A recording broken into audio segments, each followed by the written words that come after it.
जय श्री हरि दोस्तों, आज के इस वीडियो में मैं आपको मकर संक्रांति की देखा जाती बताने वाली हूँ। वैसे तो एक मकर संक्रांति पर 307 प्रकार के नेता चार का नियम लिया जाता है। कुछ भी हम ऐसे जो होते हैं ना, जो मकर संक्रांति से शुरू करते हैं अगले मकर संक्रांति तक, यानी कि पूरे एक साल तक हमें इसका पालन करना होता है। ठीक है, ऐसा ही नियम है कि राह बुराने का नियम, जो भी ऐसा नियम होता है जिसको हमें एक साल तक निभाना होता है। आज हम बात करेंगे कि राह बुराने का जो नियम कैसे लिया जाता है। ठीक है, और इसका उद्यापन कैसे किया जाता है। सबसे पहले तो देखें कि राह पुरवाना क्या होता है। ठीक है, राह पुरवाना मतलब किसी भी रास्ते की सफाई करना। ठीक है, रास्ते पर झाड़ू लगवाना।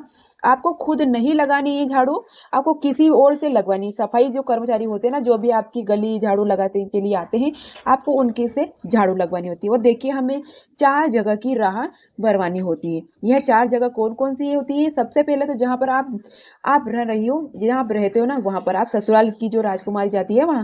दूसरे नंबर पर अपने मायके की राय होती है वहां पर। और तीसरे नंबर पर आने जो मामा के घर की राह पुरवानी है। ठीक है, और चौथे नंबर की होती है, चौथे नंबर की सासू जी के मायके की राह जाती है, यानी कि आपके जो पति मामा के यहाँ की राह भुरवाई जाती है। इस तरह से 4 राह भुरवाने के होते हैं। फिर ऐसे मकर संक्रांति के दिन रास्ते को साफ करने का बहुत पुण्य फल मिलता है। जब हम रास्ते को साफ करते हैं ना, तो इससे दूसरों को बहुत सुविधा होती है। आने वाले जो सुविधा होते हैं ना, देखिए मकर संक्रांति के दिन आपको जो भी सफाई करने के लिए आपकी गली मोहल्ले में आते हैं ना, आपको बोल देंगे कि आप मैं आपको पूरे एक साल तक रोजाना गली की अच्छे से साफ करनी है। तो ठीक है, तो आप कर्मचारी से रोजाना एक साल तक राह बुरवाने को बोल दीजिएगा। आप कितनी जगह की राह एक साल में वह करवा सकते हैं ना, कितनी जगह पर नियम ले सकते हो। आप चाहे तो देखिए, वैसे तो आप एक जगह का नियम भी ले सकते हो, जैसे इस कि आपको अपनी राह सासू माँ की राह बुरवानी, अगले साल अपने मायके की राह बुरवानी आपको, कि अपने मायके की, अपने मामा के यहाँ या अपने ससुराल के यहाँ। अगले साल तक आप अपने मामा के घर की और अपने पति के मामा के घर की राह बुरवाने, चारों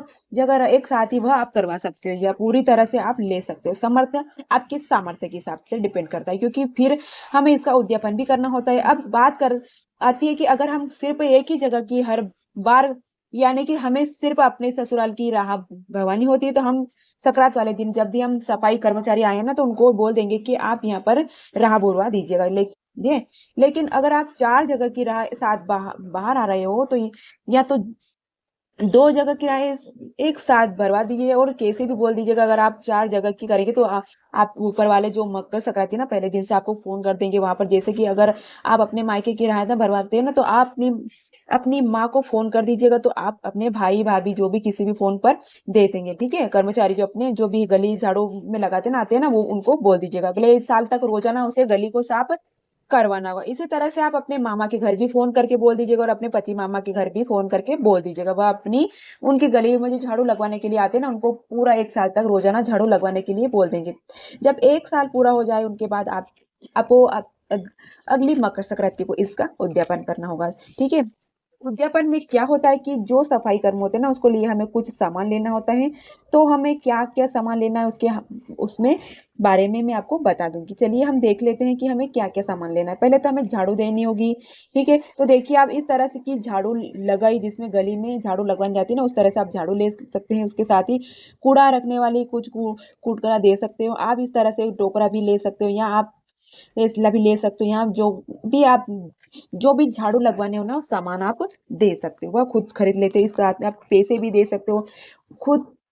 साथ ही हमें उसके साथ जूते देने होते हैं, कि भी झाड़ू लगवा रहे हैं ना, उनको जूते देने होते हैं। आपको उसके जूते देने, अगर पुरुष झाड़ू लगा रही है तो आप पुरुष को जूती दे दीजिए। अगर महिला झाड़ू लगा रही है तो आप महिला को चप्पल दे दीजिए। उसके साथ ही हमें कपड़े लेने होंगे, तो कपड़े वह लेने के जो हम पहले जो भी आपके सामर्थ्य के हिसाब से आप कपड़े ले सकते हैं, आपके हिसाब से। ठीक है, तो उनके आप कपड़े दे दीजिएगा। साथ में आपको गर्म कपड़ा भी देना हो, क्योंकि मकर संक्रांति ठंड में आती है ना, तो आपको गर्म कपड़े जरूर लेने। वही महिला जो फिर अपने उनके लिए सूट या साड़ी, और साथ में या जो भी आप दे सकते हो आपके सामर्थ्य के साथ साड़ी दे दीजिएगा। यहाँ पर मैंने आपको पुरुष महिला दोनों के कपड़े बता दिए, आप अपने हिसाब से ले लीजिएगा।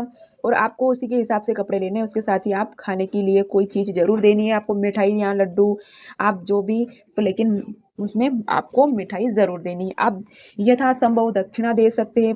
ठीक है, आपके सामर्थ्य के हिसाब से आप दक्षिणा दे सकते हैं। आपको एक बार फिर बता दूं कि अगर पुरुष झाड़ू लगा रहा है तो हमें सिर्फ पुरुष के कपड़े लेने हैं, और अगर महिला जो झाड़ू लगा रही है तो सिर्फ हमें महिला के ही कपड़े लेने हैं। तो इस तरह से आप यह सामान देंगे, और यह एक जगह की वह करवाने का सामान अगर आपके चार चार जगह आपको देना है तो आप एक साथ में उसका उद्यापन कर दीजिएगा, और आपको जो चार जगह आपने करवाई है तो आपको चार जगह अलग अलग सामान देना होगा।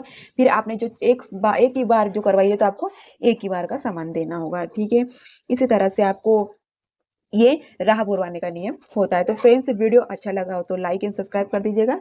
ठीक है, और मिलते हैं अगले नेक्स्ट वीडियो में। तब तक के लिए जय श्री हरि, जय श्री हरि।